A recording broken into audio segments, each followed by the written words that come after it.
சுவாமி, என்னே என் பாக்கியம்!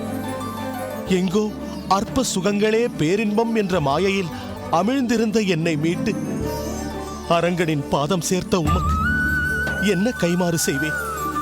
ஒரு சத்குரு கிடைத்து விட்டால் அவனுக்கு இவ்வுலகில் கிடைக்காததென்று ஒன்றுமில்லை என்ற வாக்கியம் என் விஷயத்தில் மிகவும் மெய்யாகிவிட்டது.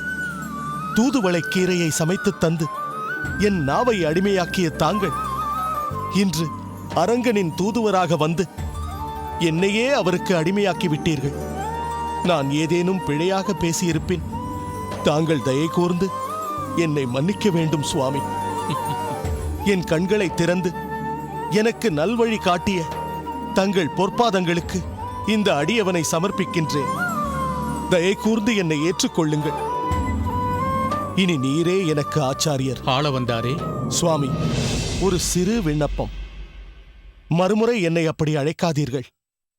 என் பாட்டனார் நாதமுனிகளால் அகமகிழ்ந்து அளிக்கப்பட்ட யமுனை துறைவன் என்ற பெயராலேயே என்னை அழையுங்கள். யமுனை துறைவரே, என் மனம் மிகவும் மகிழ்ந்திருக்கிறது. நிதிகளுக்கெல்லாம் பெருநிதி கிடைத்த பின்பும் கர்வம் கொள்ளாமல் மன்னிக்க வேண்டி நீ யாசிப்பதும், உன் முன்னோர்களை மதித்து அவர்கள் இட்ட பெயரை நினைவு கொள்வதும் என்னை பரவசப்படுத்திவிட்டது.